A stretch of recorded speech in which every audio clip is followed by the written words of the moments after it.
प्रधानमंत्री नरेंद्र मोदी 22 और 23 को रशिया जा रहे हैं ब्रिक्स के लिए। जैसा कि आप सब जानते हैं कि पाकिस्तान ने भी अप्लाई किया हुआ है ब्रिक्स के लिए, तो क्या इंडिया इस बार पाकिस्तान को अलाउ करेगा कि पाकिस्तान भी ब्रिक्स का पार्ट हो?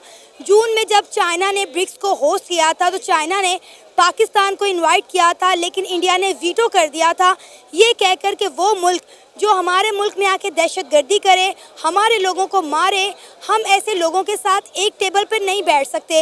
लिहाजा पाकिस्तान एक लंबे अरसे से ख्वाहिशमंद है कि पाकिस्तान भी ब्रिक्स का पार्ट हो, लेकिन इंडिया हर बार पाकिस्तान को ब्लॉक कर देता है।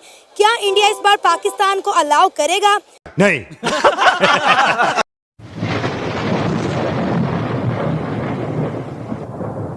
नमस्कार दोस्तों, क्या हाल है? होप करता हूँ कि आप ठीक होंगे और स्वागत करता हूँ आपका हिंदुस्तान डॉट में। दोस्तों, इंडिया के prime minister Narendra Modi ji Russia में ब्रिक्स समिट को अटेंड करने जा रहे हैं।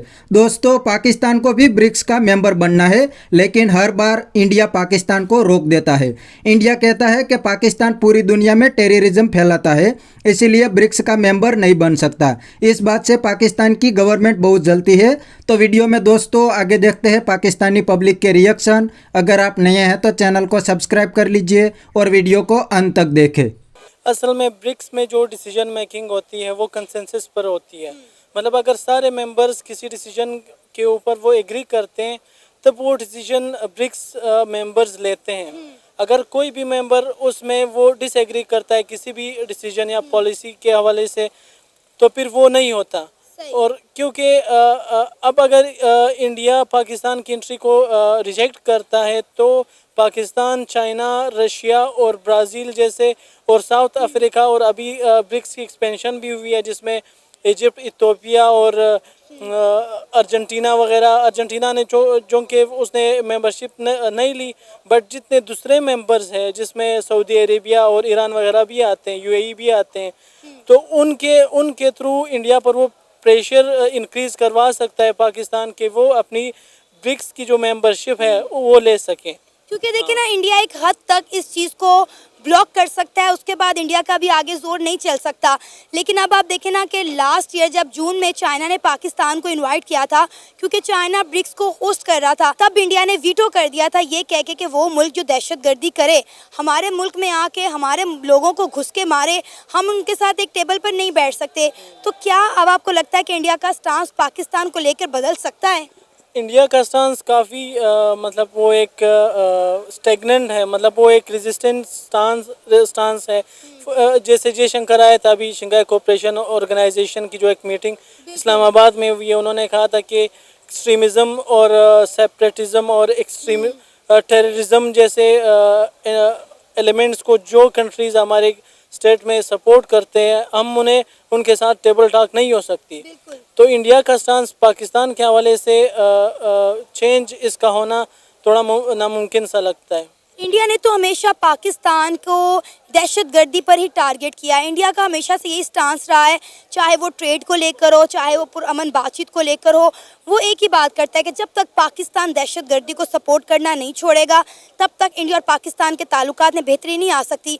और हम ये बात जानते हैं कि इंडिया की सपोर्ट के बगैर जो है पाकिस्तान में डेवलपमेंट नहीं हो सकती। पाकिस्तान मौशी लिहाज से बेहतर नहीं हो सकता, बल्कि हमारी ना ईरान के साथ बनती है, ना हमारी अफगानिस्तान के साथ बनती है।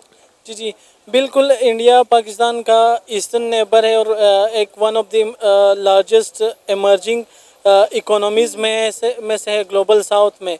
तो अगर पाकिस्तान ने जियो इकोनॉमिकली डेवलप करना है तो ट्रेड रूट्स को डेवलप करना है, एनर्जी और दूसरे हवाले से डेवलप करना है, तो इस बात के लिए पाकिस्तान का इंडिया के साथ कोऑपरेट करना और अपने मसाइल और डिस्प्यूट्स को, चाहे वो वाटर के बेसिस पर हो, टेरिटरी के बेसिस पर हो, कश्मीर का इशू हो और दूसरे टेररिज्म रिलेटेड इश्यूज़ हो, हाइब्रिड वारफेयर के हवाले से जितने भी इश्यूज़ हो, तो उन इश्यूज़ को रिजोल्व करना बहुत ज़रूरी है। देखिए, हमें तो बड़ी उम्मीद थी कि डॉक्टर एस जयशंकर जो हैं पाकिस्तान आएंगे तो दोनों मुल्कों के ताल्लुकात में बेहतरी आएगी, लेकिन अब समझ नहीं आ रहा कि ताल्लुकात बेहतर होंगे या नहीं होंगे, क्योंकि हमने देखा है कि एससीओ मीटिंग में भी इनकी आपस में कोई जो है बायलैटरल इशू के ऊपर कोई बातचीत नहीं हुई। वो अच्छे मेंबर्स की तरह आए, उन्होंने मीटिंग अटेंड की और वापस चले गए हैं। वहाँ जाके अलबत्ता उन्होंने 10 सालों में पहली बार पाकिस्तान के हक में कोई पॉजिटिव ट्वीट किया था।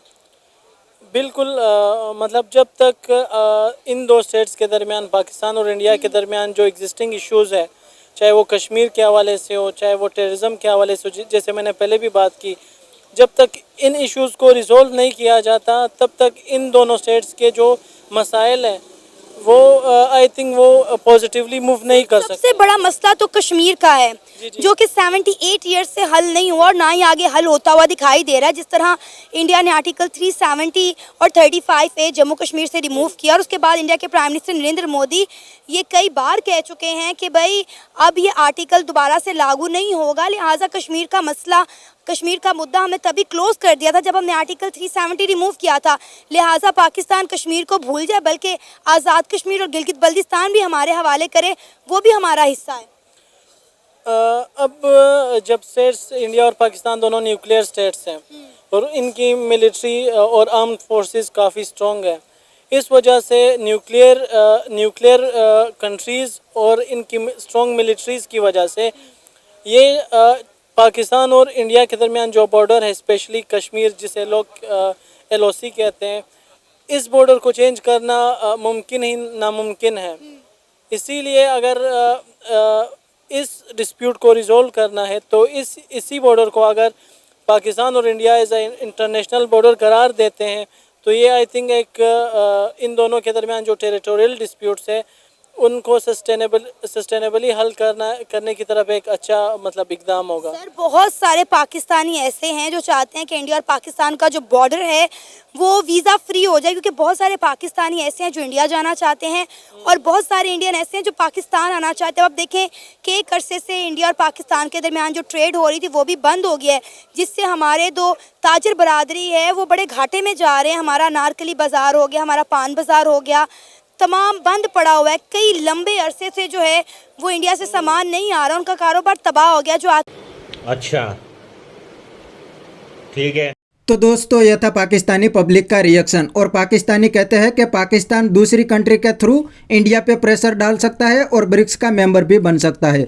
तो यह पाकिस्तानी का ख्वाब है, ऐसा रियल में पॉसिबल नहीं है। अभी दुनिया की कौन सी कंट्री इंडिया पे प्रेशर डाल सकती है? पूरी दुनिया को पता है कि इंडिया दुनिया की फास्टेस्ट ग्रोइंग इकोनॉमी है और दूसरी साइड पाकिस्तान IMF की लोन पर चलता है। तो दुनिया भी समझदार है और वो इंडिया को सपोर्ट करते हैं। पाकिस्तानी के ख्वाब से कुछ भी नहीं होता।